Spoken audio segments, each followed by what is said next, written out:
Pode se assentar, graça e paz em nome de Jesus.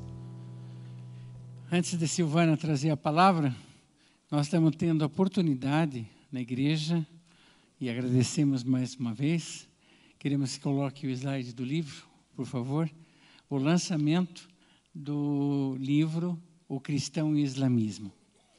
Silvana e eu, como famílias, nós ficamos 14 anos no trabalho missionário entre os muçulmanos. E esses 14 anos redundou numa das coisas, é esse livro. E pela graça de Deus, esse livro tem abençoado não só cristãos que não conheciam a cabeça como pensa o muçulmano, como evangelizá-los, mas Deus foi rico em misericórdia. E esses livros estão sendo indicados pelo Jornal do Islã do Brasil para ser lido pelos muçulmanos e está na mesquita. E isso é bênção de Deus. Bênção de Deus. Silvana e eu estávamos conversando ali e nós queremos fazer um desafio essa noite com respeito a esse livro, né? Toda a venda do livro hoje à noite, integralmente, irá para a viagem missionária para Moçambique. Então, todos que quiserem abençoar, depois você me paga um café, tá? E aí vocês, comprando, já sabem que hoje da noite, todo o dinheiro vai para a viagem a Moçambique. Amém? Amém. Deus te abençoe. Amém. Boa noite, irmãos. Meu nome é Silvana Leone Calisto, para quem não me conhece, esposa do pastor Marcos. E o desafio desse ano é recomeçar. Essa é a temática da igreja. E aí, quando eu estava orando sobre isso, o Espírito de Deus me colocou o seguinte tema: muitos recomeços, mas uma mesma história. Muitos recomeços, mas uma mesma história. E não é difícil a gente entender isso. Antigamente, a gente não tinha muito essa noção. Cada um vivia no seu quadrado. Limpava a casa, jogava o lixo para o lado de fora. Mas hoje a gente já tem a ciência que aquele lixo que um dia você joga vai causar uma enchente, vai entrar de volta para a tua casa. A gente come sal. Hoje a gente tem a ciência que esse sal nunca mais vai sair do teu corpo. Então, comeu muito sal quando era novinho, depois, quando a idade chega, a pressão está alta demais, porque o sal não saiu. Então, a gente começa a perceber o quê? Uma coisa sistêmica. O que eu faço aqui contribui lá. Isso tem a ver com aquela noção que Deus quer que você tenha. A tua vida espiritual vai interferir em várias pessoas. Eu ouvi a história de um plantador de girassol, que ele conseguiu uma semente muito boa, daquelas mega power. E aí ele pegou e saiu batendo na vizinhança. E foi distribuir a semente. E aí um concorrente dele disse: eu não estou entendendo. Você conseguiu uma boa semente e você vem compartilhar comigo, o teu concorrente? Ele disse: eu sei que o vento e os pássaros vão trazer sementes de tudo que é lado. Então, se você tiver boa semente, vai acabar contribuindo na minha própria horta. Então, nós precisamos ter essa visão sistêmica. Às vezes, você só está olhando você, o teu umbigo. Não, nós precisamos ampliar. Pedir para Deus hoje nos levar num lugar muito mais alto, para a gente ter noção. Deixa eu ver, vamos lá. Primeiro power. Meninos, me ajudem. Menina. Ah, não, é menina hoje. Colocou? Então, muitos recomeços e uma só história. Recomeçar é deixar de olhar pelo retrovisor. Por que é mais difícil recomeçar do que começar? Porque tem um fantasma do passado. Se eu estou começando algo, vou começar a dieta. Nunca fiz dieta na minha vida. Estou empolgada. Se eu vou recomeçar, fica assim, 18ª vez, Silvana. Quem te disse que vai dar certo? Os ginastas olímpicos, eles têm uma séria dificuldade, porque quando eles caem, eles têm que fazer uma reprogramação neurológica para não cair no próximo movimento. Porque na cabeça deles vem, você já fez esse movimento e caiu. Quem te garante que você não vai cair de volta? Então, eles têm que fazer uma reprogramação neurológica, neuropsicológica, para começar. Então, o recomeço é difícil porque ele tem essa carga do passado, que alguma vez não deu certo. E, às vezes, inclui lutos. Tem pessoas que precisam recomeçar a vida depois de terem sido traídas, abandonadas num casamento.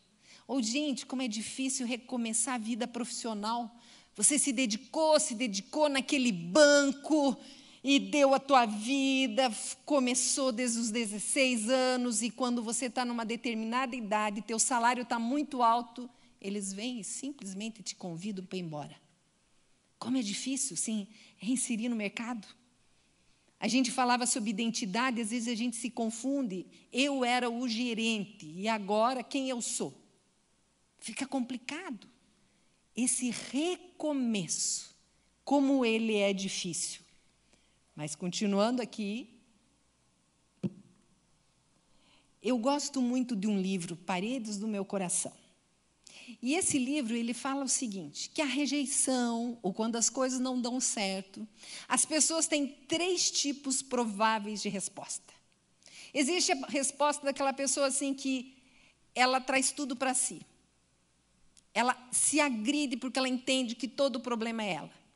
Eu lembro que eu estava conversando com uma moça e eu disse assim, se está um bêbado passando na rua, bêbado, olha para a tua cara e diz assim, você não presta, o que você vai fazer? Eu vou chorar, porque ele acha que eu não presto. Não, essa é a resposta errada, não é isso que você tem que falar. Você tem que pensar, é bêbado, não sabe o que está falando. Mas por que ele olhou para a minha cara e achou que eu não prestava? Ele deve ter razão. Entendeu? Essa é aquela pessoa que traz para si todo o problema. Desde pequena ela faz essa leitura. Ainda o autor disse, já existe aquela outra pessoa que é o inverso. Se tem problema no mundo, foi você que causou. Foi você. Eu me atrasei para chegar no culto, mas essa porcaria desse governo, os semáforos não são bons, as avenidas... Aquela pessoa que sempre está brigando com o mundo. Ela nunca é o problema. Mas o mundo é. E ainda o autor diz que tem aquelas pessoas que são pendulares. Ora elas acham que são elas as culpadas, ora elas acham que é o mundo culpado. E você diz assim, mas o que isso tem a ver com recomeçar? As pessoas que centram muito o problema nelas, elas ficam presas no passado, se culpando, e ficam num luto eterno. Elas não conseguem virar a página. E as que têm raiva do mundo também não viram a página. Porque elas estão lutando com todo mundo, culpando todo mundo e não conseguem se enxergar. Então, é importante a gente, nesse recomeço, depender do Espírito Santo, para entender o que precisa ser ajustado, o que precisa ser mudado. Diz que loucura é fazer tudo igual e esperar resultado diferente. Então, algo precisa mudar nesse recomeço. Eu tenho que rever. Uma parte eu tenho que entender que sempre tem a ver comigo. Outra parte, com a batalha espiritual. Outra parte pode ser com o outro. Mas cada um tem a sua parte. Então, é muito importante a gente avaliar isso no recomeço. E a Bíblia, queridos, é uma história de muitos recomeços. Mas é uma história, acima de tudo, de amor. Amor de Deus para conosco. Gente, pense em vocês. Deus, todo dia, conversava com o homem, com a mulher, no jardim. E, de repente, o homem e a mulher se acharam muito bons, que podiam viver sozinhos e começaram a querer fazer as coisas do seu jeito. E fizeram exatamente o que Deus pediu para não fazer. Comeram do fruto, do conhecimento. E, com isso, se afastaram de Deus. E aí vem o primeiro movimento missionário registrado na Bíblia. Deus vem e diz, onde estão vocês? Adão, cadê você? Onde está você? Esse é o primeiro recomeço, gente. E hoje à noite, Deus está perguntando para você, onde está você? Essa é a primeira pergunta. Onde está você? Não é para mim que você vai responder. Você vai responder para Deus. Ah, Deus, eu estou aqui, na cadeira. Ah, Deus, minha vida, você sabe, não está muitas coisas muito boas. Ó, Senhor, estou muito perto do Senhor, o Senhor sabe, quero ficar mais perto. Onde está você? Esse é o primeiro recomeço que Deus quer, hoje à noite. Onde está você? Essa história de amor. E a Bíblia é um livro que não esconde a disfuncionalidade das famílias. E hoje à noite nós vamos estudar uma família extremamente disfuncional, que é a família de José, do Egito. E começa justamente com o seu bisavô Abraão. Então, Abraão teve uma promessa do Senhor, que seriam benditas todas as nações através dele, que ele seria pai de muitas nações. E é interessante que essa promessa foi feita lá pelos 72 anos, e ele não tinha filho, e a mulher era estéril. Deus é tremendo. Quando ele entra com o pé na porta, para você não ter dúvida que é ele que faz as coisas. Então, às vezes, você fica, mas Senhor, mas ele mostra. E não é à toa, José, com essa história, né? A gente vê depois o bisavô dele tinha essa promessa e teve um filho, Isaac, e depois Isaac também casou com uma mulher estéril, e aí teve gêmeos, e aí os gêmeos vieram já brigando desde o nascimento, Esaú e Jacó passando a perna no seu pai e no seu irmão para pegar a bênção do pai, teve que sair foragido de casa, exatamente porque seu irmão Esaú estava muito bravo com ele. E aí ele se abrigou na casa do tio dele, Labão. E lá ele encontrou a paixão da vida dele, Raquel. Se apaixonou muito por Raquel. Mas, meninas, diga-se de passagem, ele trabalhou 7 anos para casar com ela. Hoje em dia as meninas estão facilitando a vida dos homens, né? Mas você veja, 7 anos. Mas já que ele era um safadão, passava os outros para trás, levou isso na cabeça. O tio dele também era da mesma família, também passou ele para trás.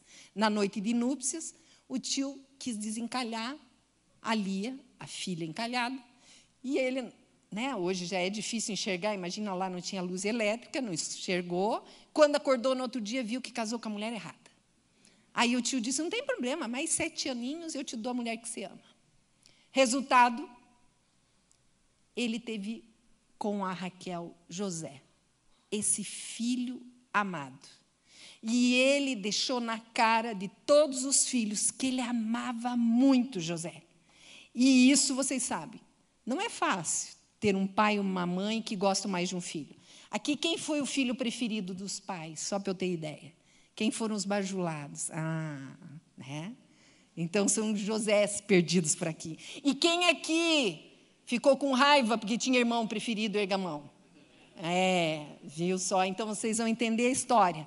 Porque não é fácil. Você imagina ver um pai bajulando um filho. E é exatamente isso que nós vemos lá em Gênesis. Gênesis fala exatamente sobre José, 37. Jacó habitou na terra de Canaã, onde seu pai tinha vivido como estrangeiro. Essa é a história da família de Jacó. Quando José tinha 17 anos, pastoreava os rebanhos com seus irmãos. Ajudava os filhos de Bila e os filhos de Zilpa, mulheres de seu pai, e contava ao pai a má fama deles. Não bastasse o bichinho ser preferido do pai, era linguarudo. Pai, você tem que ver o que o Rubem postou no Facebook dele. Pai, dá uma olhada no Instagram do fulano. E ele ficava fofoqueando. Então, os caras já não gostavam dele. E ainda foi piorando a situação. Aqui é sobre a promessa, porque pela graça sois salvos mediante a fé, isso não vem de vós, é dom de Deus, não de obras, para que se ninguém se glorie. Aqui está falando sobre a fé que Abraão teve nas promessas de Deus e que é para a gente ter. Mas aí, continuando a história de José. Aí José continuava dedurando. E aí, o que acontece que nós podemos ver na vida dele? Os patriarcas, movidos de inveja, venderam José para o Egito, mas Deus era com ele e livrou de todas as suas tribulações. Então, queridos, a primeira coisa que a gente precisa entender, se você está passando por um deserto, entenda, existe propósito nesse deserto. Deus está te tratando. Ele está fazendo algo com você. Então, o deserto vem, mas vai vir a bonança.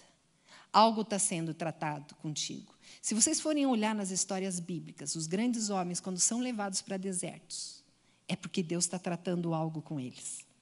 Aí a gente continua. E os patriarcas, movidos de inveja, venderam José para o Egito, mas Deus era com ele e livrou de todas as suas tribulações e lhe deu graça e sabedoria ante Faraó, rei do Egito, que constituiu governador sobre o Egito e toda a sua casa. Enquanto nós cantávamos esse cântico, Deus é bom, é importante, irmãos, a gente ter algumas verdades que elas não podem ser questionadas dentro da nossa fé. Todas as coisas contribuem para o bem daqueles que amam e temem ao Senhor. E Deus é bom. Então, não importa o deserto que você esteja passando, você não pode questionar isso. Se você questionar isso, a bondade do Senhor, se você questionar a justiça de Deus, a veracidade do nosso Deus, existe uma implosão na sua fé. E você começa a ser destruído naquilo que você crê. Então, são verdades inquestionáveis. Não importa o que eu passe. Como tem aquele cântico, né?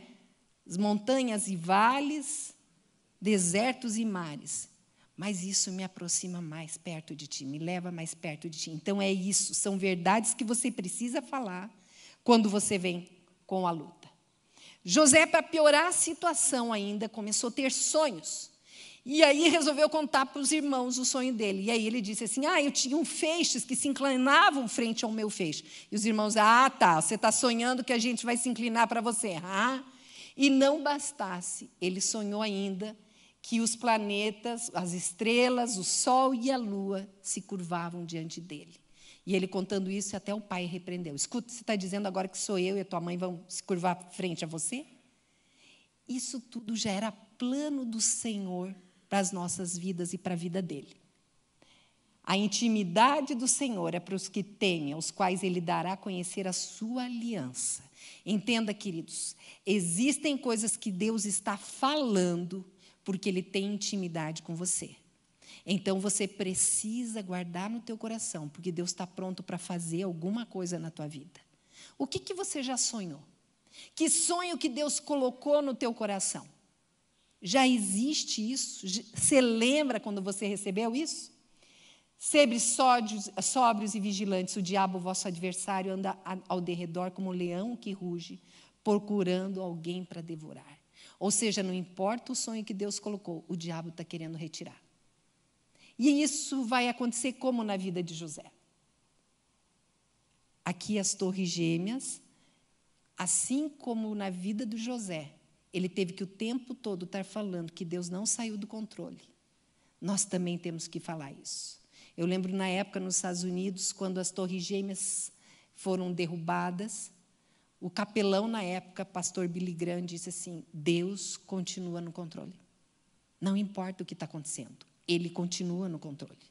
Não sei o que está acontecendo na sua vida, Ele continua no controle. Vamos aprender com José, então? Lições a serem aprendidas. A primeira lição, Deus fala sobre seus planos com o seu servo amado. Ou seja, quando Deus começou a dar o sonho para ele, Deus estava falando com José. Você veja, pastor Oséias, ele teve um sonho que era exatamente para ir para Moçambique. E agora, com essa retirada por causa do furacão tufão, né? Ciclone. Eles perderam as casas, o pastor, Deus colocou isso no coração dele. Filho, eu quero casas lá. E ele está, e outras pessoas estão compartilhando desse sonho. O meu marido mesmo, Deus colocou um sonho, eu quero um treinamento capacitando as pessoas para os últimos fins, o fim dos tempos. Nós vamos ter agora quinta, sexta e sábado um treinamento ouvindo Deus, por quê? Deus deu um sonho, E os seus servos estão compartilhando com outros irmãos, que vai confirmando no seu coração as coisas que Deus tem. Então, Deus está dando sonhos aos seus servos. E assim mesmo ele avisou José. Sempre quando ele tem um plano, ele começa a avisar seus filhos. Eu lembro, não era exatamente um sonho, mas era um aviso. Eu lembro uma ocasião que eu acordei cedo em casa e Deus colocou no meu coração que a minha mãe estava com câncer. E o Espírito de Deus trouxe essa revelação tão clara. E minha mãe estava tossindo na época e eu insisti em levar num pneumo e aí se constatou. Então, queridos, Deus vem e fala com os seus as coisas que Ele tem para fazer. Ele não nos deixa no ar. Outra coisa que nós aprendemos com José: o bom servo de Deus também se angustia quando está no poço. Queridos, os irmãos estavam com tanto ódio de José, que eles pensaram, quando José foi visitá-los, eles estavam pastoreando, e eles disseram, vamos matar esse piá. Chega, vamos dar o fim nele. Só que aí o irmão mais velho, não vamos fazer isso, não. E jogaram ele numa cisterna que estava vazia. E enquanto decidiam, eu acho que o mais salim do grupo, escuta, vamos ter lucrinha, vamos vender irmão. Né? Não vende mãe, mas vende irmão. Vamos vender irmão. E venderam o irmão. Venderam o irmão. Só que quando você pega o texto, Gênesis 42, 21... lá na frente, eles ficam lembrando dessa época e eles falam bem assim. Então disseram uns aos outros, na verdade, somos culpados acerca do nosso irmão, porque vimos a angústia da sua alma quando nos rogava. Nós, porém, não ouvimos, por isso vem sobre nós essa angústia. Ou seja, ele estava no poço, ele gritava, por favor, me tirem daqui. Eu acredito que José era meio desligadão. Tinha uns 17 anos, ele não percebia que os irmãos tinham tanta raiva dele. E eu acho que quando eles jogaram ele lá, foi um susto tremendo. Gente, você às vezes não leva um susto, já não levou? Você foi traído por quem você não esperava ser traído? Não. E essa pessoa? Não. Você não sabe se o grito é mais de dor por estar no buraco ou por ter saído traído por aquela pessoa. E o servo de Deus grita de dor. E o bom é saber que o nosso Deus nos conforta.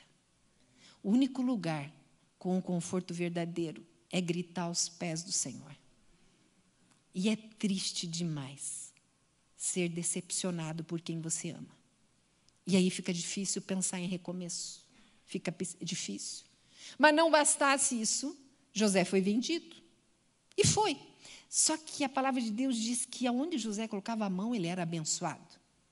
E aí ele foi vendido para Potifar. Potifar percebeu, deixa eu meter esse menino aqui para gerenciar tudo, porque tudo que esse menino faz é muito bom. E aí o que acontece? Terceira lição, Deus abençoou seu servo nos recomeços de sua vida. Ou seja, ele estava recomeçando, fazendo, e lá estava a bênção do Senhor sobre ele. Então, queridos, nós temos que levar em conta que clame ao Senhor, e Ele vai te ouvir. E você vai ter a bênção dEle nos recomeços. José achou graça em seus olhos e servia-o, e ele pôs sobre a sua casa e entregou na sua mão tudo o que tinha. Mas estava bom demais, né?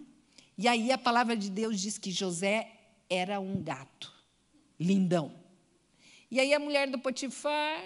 José entra, José sai, José entra, José sai. Ela diz, vou pegar esse garotão. E aí, a palavra de Deus diz que... E aconteceu depois dessas coisas que a mulher do seu senhor pôs os seus olhos em José e disse, deita-te comigo. Porém, ele recusou e disse à mulher do seu senhor, eis que o meu senhor não sabe do que há em casa comigo, e entregou em minha mão tudo o que tem. Ninguém é maior do que eu nessa casa, e nenhuma coisa me vedou, senão a ti, porquanto tu és sua mulher. Como, pois, faria eu tamanha maldade e pecaria contra Deus? Queridos, aqui é muito interessante ver isso. Eu vejo muitos relatos de pessoas. Ele me traiu, eu tenho o direito de fazer isso. Ela me traiu, eu tenho direito de fazer isso. Fui boa a vida inteira, casei virgem, olha, para quê? Para quê? Para isso? Gente, como se Deus tivesse alguma obrigação comigo. Aqui nós vemos José entendendo bem. Eu pecar contra Deus, ai de mim. Queridos, não importa o que o mundo faça, Deus permanece fiel comigo. E a minha fidelidade é para Ele. Não é para homem, não é para mulher. A minha fidelidade é para Deus. Ele não falha comigo. O homem pode, mas Deus não. Porque Ele não pode negar a sua própria natureza, que é a verdade. Então, Deus é fiel. Então, a minha fidelidade não é para que eu me dê bem. Não. É porque eu amo o meu Deus. E eu faço tudo o que for necessário para honrá-lo diante dos outros homens. Então, minha fidelidade é para Ele. Minha fidelidade não é para homem, não é para mulher. Minha fidelidade é para Deus. Meu chefe não deu o aumento que eu merecia. Eu vou tirar o dinheirinho. Não, eu vou chegar atrasado, eu vou sair mais cedo. Teu compromisso não é com o seu chefe. Teu compromisso é com Deus. Por isso que nós nos tornamos um povo que mesmo no silêncio testemunhamos. Porque as pessoas querem saber a quem nós somos fiéis. E elas se aproximam. E é aí que elas vão saber a quem nós somos fiéis. Por isso que nós somos o povo que um governo mais ama. Porque é exatamente isso. Porque é um povo leal ao governo, independente de quem é o governo. Porque é a Deus que nós amamos. É a Ele que nós devemos honra e glória. Então, o medo de ter que recomeçar não corrompe a fidelidade de um bom servo. 1 Pedro 5,8, estejam alertas, o diabo está como um leão ao seu derredor. Ele está tentando te derrubar. E ele vai fazer isso, vai mandar uma mulher de Potifar, dar uma voltinha e querer te pegar, e você tem que ficar mais esperto. 5ª lição, Deus não abandona seu servo fiel. E aconteceu que, ouvindo o seu senhor as palavras da sua mulher, que lhe falava, dizendo, conforme essas mesmas palavras, me fez teu servo, e a sua ira se acendeu. E o senhor de José o tomou e o entregou na casa do cárcere, no lugar onde os presos do rei estavam encarcerados. Assim esteve ali na casa do cárcere. Ou seja, outra vez, quando José estava se dando bem, cárcere para ele. Gente, outra vez recomeçar? Mas olha o que a palavra diz. E o carcereiro mor não teve cuidado de nenhuma coisa que estava na mão dele, de José, porquanto o Senhor estava com ele, e tudo o que fazia o Senhor prosperava. Ou até na prisão o carcereiro viu, opa, esse aqui é diferenciado, esse é dos bons, esse. E aí começou a entregar coisas na mão de José. E aí nós aprendemos a 6ª lição. Mesmo nas lutas, o bom servo entende que Deus continua Deus. E eles lhe disseram, tivemos um sonho e ninguém há que o interprete. E José disse-lhes, não são de Deus as interpretações, contai-mo, peço-vos. Então, tinha dentro do cárcere o copeiro e o cozinheiro, e eles tinham tido um sonho. E José olhou, e vocês estão com uma carinha meio abatida. E eles vieram e contaram o sonho. E ele disse o quê? Quem que ia interpretar o sonho? Deus. Queridos, por muito menos existe gente blasfemando contra Deus. Por muito menos tem gente abandonando a fé. Porque Deus não me fez isso, porque Deus não me deu aquilo, porque aquilo saiu. Eu já ouvi uma pessoa dizendo assim, Deus não foi bom comigo, porque eu traí o meu marido e o meu marido descobriu. Eu disse, até isso, gente. Então, as pessoas caem numa ironia de entender que Deus tem que fazer algo. Queridos, nós temos que mudar. Eu gostei muito de um pastor que ele falou a teologia do gato e do cachorro. Tem gente que entende que Deus é Deus, e que você é quase que nem um cachorro. Então, olha para Deus assim, igual o cachorro olha para o dono, com o rabinho abanando, entendendo que o dono é Deus. Só que tem gente que acha que Deus se acha o gato e que Deus é o seu servo. Então, como o gato chega em casa, tipo, me dá leite, faça isso, faça aquilo. E tem gente que ora assim: Deus, faça tal coisa, Deus, espero isso. E se Deus não corresponde, para de vir na igreja. E já fui, entrei sexta-feira, não aconteceu nada. Eu não vou mais. Eu vou a outros lugares. Não. Nós vemos aqui na vida de José um rapaz que, mesmo voltando para a prisão, ele entendeu que Deus continuava sendo Deus. Isso é tremendo. Salmo 37, 23, 24. O Senhor firma os passos de um homem quando a conduta deste o agrada. Ainda que tropece, não cairá, pois o Senhor o pega pela mão. Ou seja, a luta... A sexta lição: mesmo nas lutas, o bom servo entende que Deus continua Deus. Sétima lição: não importa quantos recomeços, sempre o Espírito de Deus permanece com o servo fiel. Não importa, gente. José percebia o Espírito de Deus ali com ele. E disse o faraó a seus servos: acharíamos um homem como este em quem haja o Espírito de Deus? Pois ainda que o justo caia 7 vezes, tornará a erguer-se, assim diz Provérbios. Queridos, José foi reconhecido a sua autoridade espiritual frente ao faraó. Ou tudo aquilo que ele vinha fazendo, Deus tinha um plano muito maior. Muito maior do que ele ter a túnica, muito maior do que ele ser reconhecido pelos irmãos, muito maior de ele se dar bem na casa do Potifar, muito maior do que interpretar sonho. Deus tinha um plano muito maior. E essa é a 8ª lição. O servo fiel entende que Deus sempre tem um plano maior do que ele consegue ver. Eu procurei, não consegui encontrar o nome, mas isso é real. Um pastor brasileiro queria fazer, eu acho que era mestrado nos Estados Unidos, a igreja no Brasil o apoiou: vai com a tua família, vai, a gente vai apoiar você. E ele foi, e parece que teve uma mudança de liderança na igreja, e já no 2º ou 3º mês que ele estava nos Estados Unidos, pararam de mandar o sustento.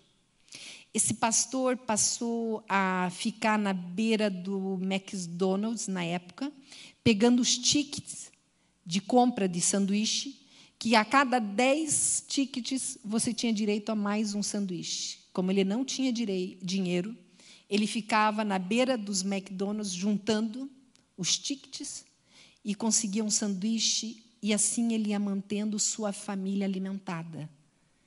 E isso duraram meses, e ele chorava, porque ele não entendia, porque a igreja tinha abandonado ele e porque Deus tinha abandonado. Eu não sei dizer quantos meses se passaram. Uma igreja americana chamou para que ele fosse cuidar dos mendigos das ruas, como ministério dentro daquela igreja. Gente, ele tinha passado por esse papel. E aquele homem pôde se identificar com aqueles mendigos. Ele sabia o que cada um sentia. Ele sabia a falta de estima e de identidade que aqueles homens, aquelas mulheres na rua passavam. E aquele pastor fez um trabalho lindo, lindo. E depois de alguns anos, uma outra igreja maior o chamou.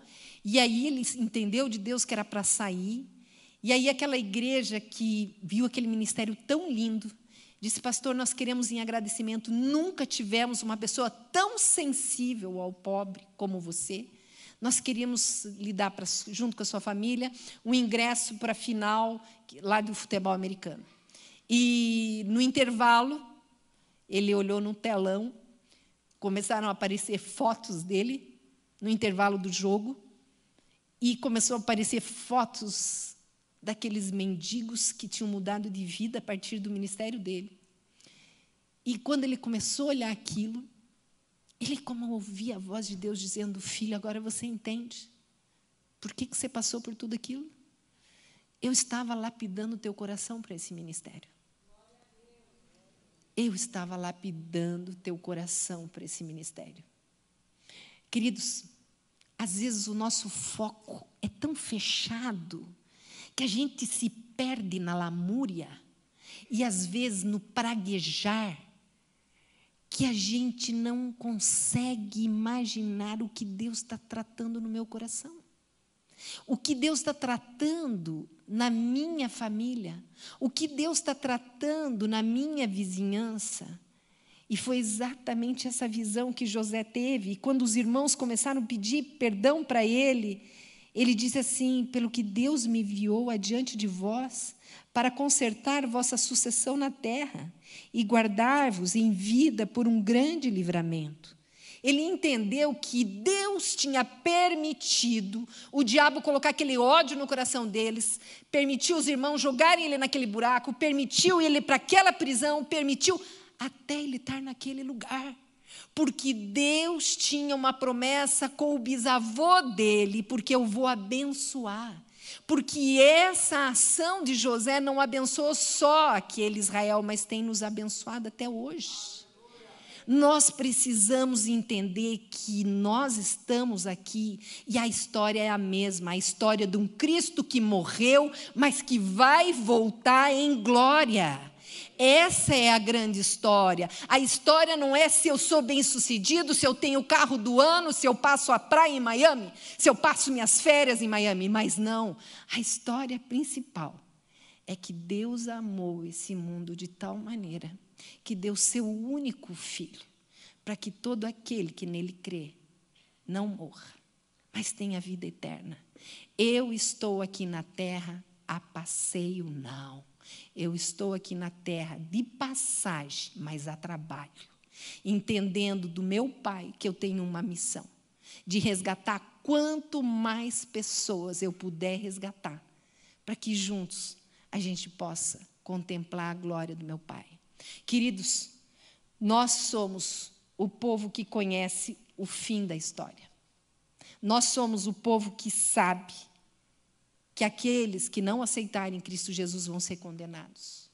Nós somos o povo que Deus entregou essa missão na nossa mão. Nós não estamos aqui a passeio. Nós estamos aqui numa missão.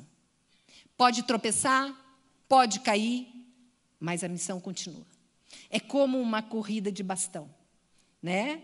Você fica lá esperando o outro atleta vir te dar o bastão. Às vezes o parceiro tropeçou, caiu, os outros estão na frente. Você não chega para ele, agora também não quero mais. Não, você pega o bastão e tenta fazer o melhor trabalho. Só que nós não estamos competindo uns com os outros.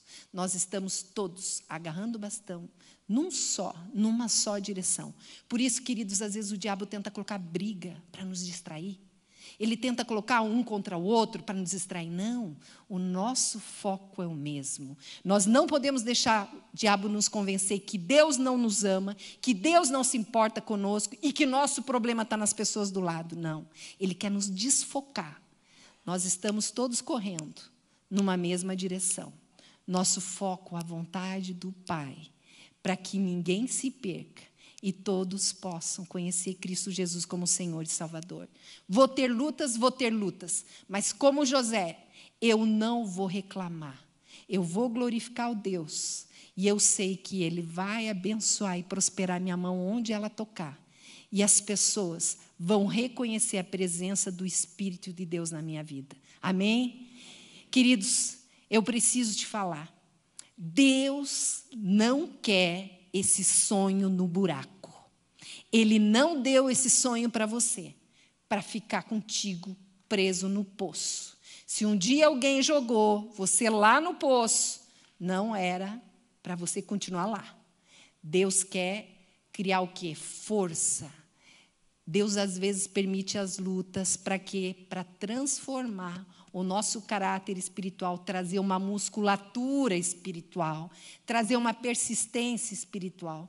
Então, você que sabe que Deus deu um sonho no seu coração e você silenciou, porque você acredita que não é capaz, que não pode.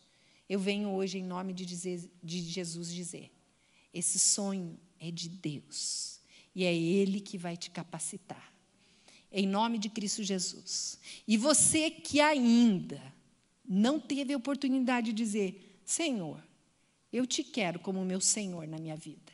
Eu quero ser que nem esse José aí. Eu quero ter esse Deus fiel do meu lado. E eu nunca falei isso em público. E a palavra de Deus diz que se você crê no teu coração e se com a tua boca você confessa, você, pela fé, imediatamente é do Senhor. Então, a primeira pergunta que eu tenho que fazer é essa.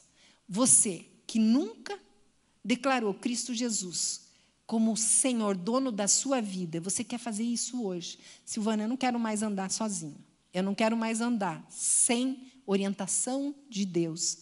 Erga a tua mão e nós vamos estar orando com você aí no seu lugar. Você não vai precisar levantar daí.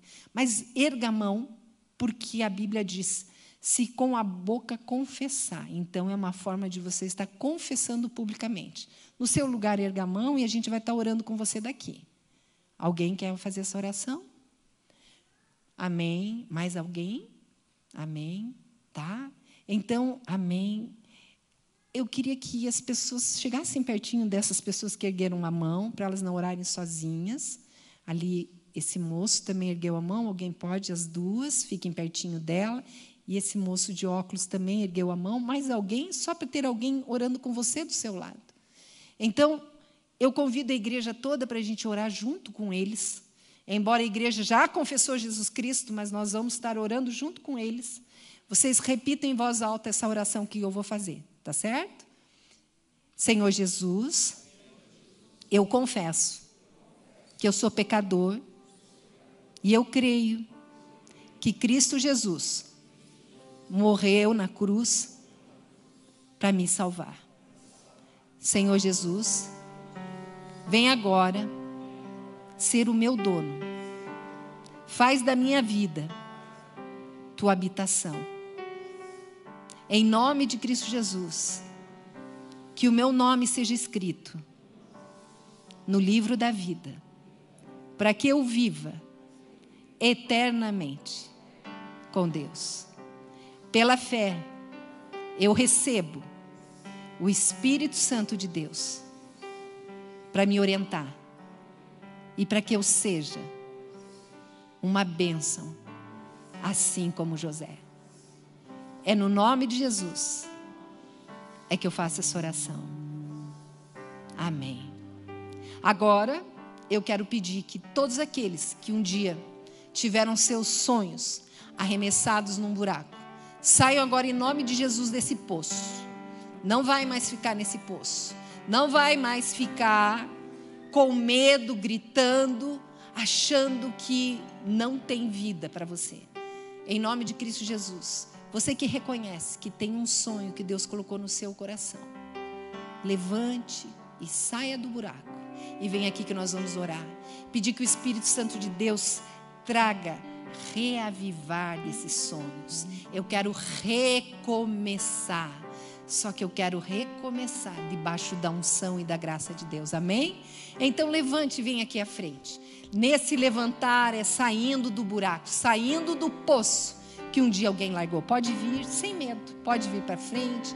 Todos que entendem que um dia seus sonhos foram colocados no poço, que você foi lançado e você quer sair agora, em nome de Jesus. Só de caminhar aqui é uma atitude de fé. É isso mesmo, você está vindo. Senhor Deus, eu me recuso a continuar no poço. Senhor Deus, em nome de Cristo Jesus. Em nome de Cristo Jesus. E você que não levantou, você que tem Cristo Jesus na tua vida, vê a bênção de Deus sobre a tua vida, levanta e vem abraçar esses que estão saindo do poço. Não vamos deixar esses irmãos sozinhos. Vem, abraça eles. É uma igreja que ministra amor um pelos outros. Não vamos deixar ninguém aqui. Isso, você vem abraçar, venha orar juntos. Venha orar junto com esses irmãos. Não deixe, abraça. Não deixa ninguém, em nome de Cristo Jesus. Em nome de Cristo Jesus. Ninguém mais no poço, ninguém mais. Satanás, todos os teus planos de falência, todos os teus decretos estão falidos agora em nome de Jesus. Toda palavra de morte sobre essas vidas, toda palavra de falência sobre essas vidas, em nome de Cristo Jesus, está decretado o fim dessas palavras, em nome de Cristo Jesus. Senhor Deus, agora em nome de Jesus nós estamos orando, Em nome de Cristo Jesus, Pai Santo, nós estamos profetizando, Senhor Deus, que tudo aquilo que o Senhor um dia colocou nesses corações, agora, Senhor Deus, estão dando, Senhor Deus, as sementes estão crescendo. Ora na cheia, Espírito Santo de Deus, vai tirando as cadeias, Senhor Deus. Em nome de Cristo Jesus, Senhor Deus. Ainda alguns insistem em continuar no poço. Pai querido, em nome de Cristo Jesus, Espírito Santo, tira agora. Tira essas pessoas desse buraco. Tira essas pessoas dessa falência, Senhor Deus. Em nome de Cristo Jesus. Se foi teu pai, foi tua mãe que decretou essa falência na tua vida, maior é teu Deus, maior é a palavra de Deus sobre você. Deus te ama e é Ele que declara que é em abundância que você vai caminhar. Pai querido, em nome de Cristo Jesus, Senhor Deus, vai trazendo a memória do teu povo, Senhor Deus, as tuas promessas, Senhor. Pai Santo, vai trazendo a memória do teu povo, Senhor Deus, aquele tempo que eles choravam na tua presença, aquele tempo que o Senhor falava tão claramente. Ó Pai, desobstrui os ouvidos espirituais, Senhor. Senhor Deus, em nome de Cristo Jesus, Senhor, que nada nos afasta do teu amor, nem a morte, Senhor Deus, pode nos afastar. Pai querido, agora nós te pedimos, Espírito Santo, abraça, Senhor Deus, traz um derramado amor de Cristo Jesus por essas vidas, Senhor Deus, e toda tristeza, todo espírito de falência seja substituído pela tua glória, pelo teu amor, Senhor Deus. Pai querido, nós queremos abençoar, Senhor Deus, muita abundância, Senhor Deus, de vida no teu altar, Senhor. E assim como José foi conhecido, Senhor Deus, como aquele cujos galhos, Senhor Deus, abençoavam, que essas vidas, Senhor Deus, abençoem muitas vidas a partir da tua presença neles.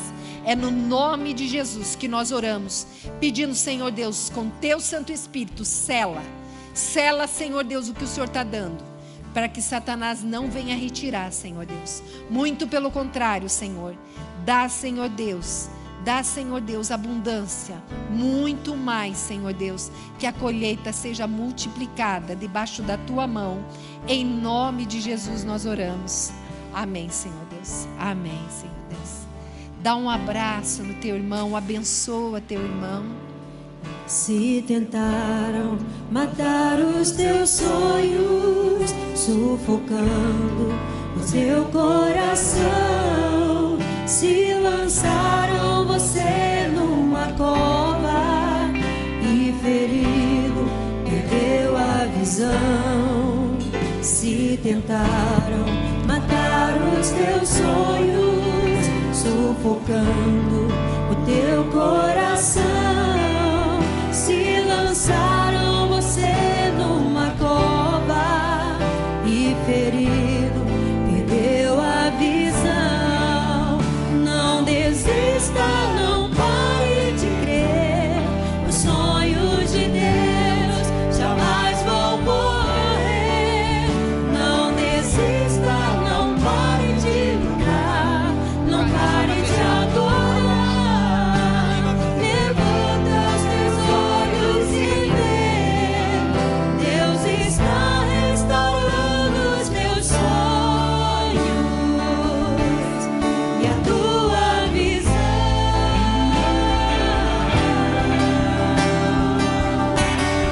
Recebe a cura, recebe a unção de ousadia, unção de conquista, unção de multiplicação. Recebe a cura, recebe a unção de ousadia, unção de conquista, unção de multiplicação. Antes da bênção final, primeiro uma palavra com respeito a esta música. Vocês creem que foi Deus que inspirou a pastora Ludmila para compor essa música? Lógico, Lógico que nós cremos. Eu mesmo, no campo missionário, fui sustentado durante 3 meses cantando quase todos os dias essa música. Só que a pastora Ludmila está com câncer. Ela tem passado por uma luta muito grande. E ontem eu acompanhava um pouquinho a história dela. E eu pediria que vocês lembrassem essa noite e orassem pela pastora. Clamassem pela vida dela. Ela continua, mesmo com câncer, dando testemunho daquilo que Deus é na vida dela. Como a Silvana falou, os recomeços, mesmo na luta. E eu gostaria dessa palavra de promessa de vocês. Vamos dar um amém, se vocês vão fazer isso, amém? Eu gostaria também, eu disse no começo, algumas pessoas chegaram, depois, o livro hoje, que é o livro que nós estamos lançando sobre Islã. Toda a venda de hoje à noite será colocada para a viagem missionária para Moçambique. Passe na barraquinha do Salim, comprem que vocês vão estar abençoando a viagem. Amém? Que o amor de Deus, nosso Pai, a graça preciosa de Jesus, a comunhão plena do Santo Espírito de Deus, repousem sobre todos que aqui estão e sobre aqueles que estão assistindo na internet, que eles também tenham a testificação da Tua presença. Em nome de Jesus. Amém, amém. Deus abençoe e vão em paz.